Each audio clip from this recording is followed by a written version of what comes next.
At 7 a.m., the main hatchway gave in. The ship did not call for help. This is a final footnote.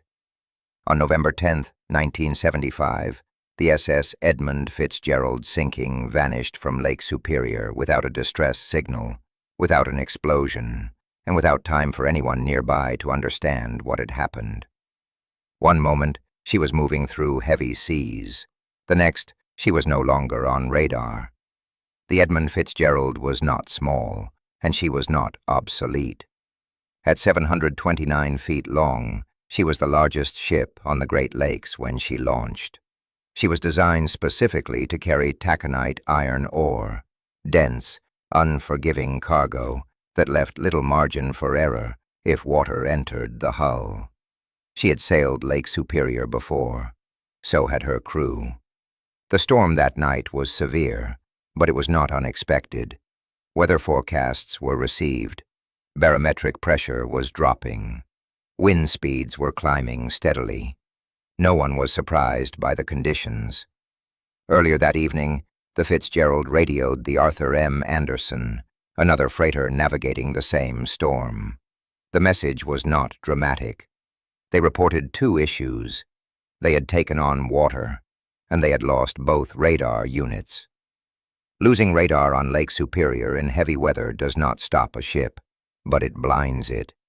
It removes the ability to judge wave direction accurately. It forces navigation by memory, instinct, and experience. Still, the Fitzgerald continued. Her last recorded words were calm. "We are holding our own." That sentence matters, because it suggests the ship was still responding as expected. Systems were stressed, but not failing openly. Minutes later, the Fitzgerald disappeared from radar. No Mayday call followed. No final transmission. No time for correction. When the wreck was located months later, it lay in two major sections on the lake bed, more than 500 feet below the surface. The bow was separated from the stern. This detail matters because it rules out panic. The ship did not capsize slowly. It did not flood over time while the crew scrambled. It failed structurally. Investigations later focused on several contributing factors. One was cargo hatch design. The Fitzgerald's hatch covers were known to be vulnerable to deformation under repeated wave impact. If even one seal failed, water could enter the cargo hold, and iron ore does not float. Another factor was freeboard, the distance between the waterline and the deck. The Fitzgerald rode low, very low. Each wave that crossed the deck added weight. Each added ton reduced the ship's ability to recover. There is also evidence the ship may have struck bottom earlier that day while navigating near 6 Fathom Shoal, a known hazard in poor visibility.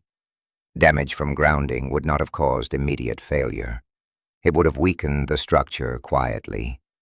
By the time the final sequence began, the margin for survival was already gone. All 29 men aboard were lost. When divers examined the wreck, they found no evidence of evacuation attempts. No lifeboats launched. No emergency movement.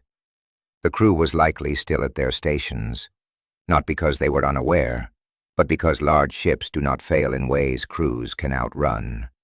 Steel gives way without sound underwater. Bulkheads rupture faster than human reaction time. Lake Superior's water temperature that night was near freezing. Survival time without protection would have been measured in minutes, if exposure occurred at all. The lake preserved the ship where it fell. Cold water slows decay. Depth prevents disturbance. The men aboard the Fitzgerald were not reckless. They were not ignoring warnings. They were doing exactly what was expected of them, trusting a vessel that had not yet given them a reason not to.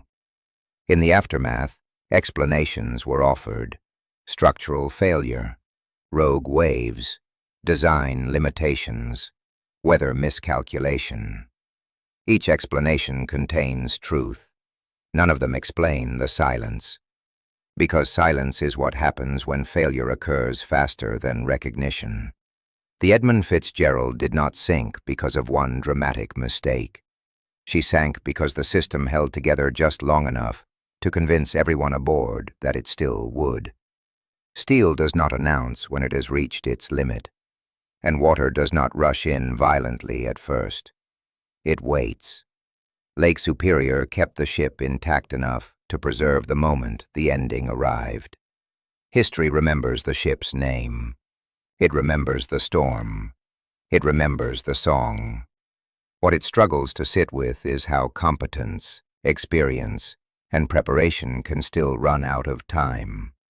This was not a tragedy of ignorance. It was a tragedy of professionals trusting something that failed quietly. Just a footnote. Misfortunes aren't uncommon. They are the human experience. If this story stayed with you, leave a mark, like the video, and please subscribe for the next footnote.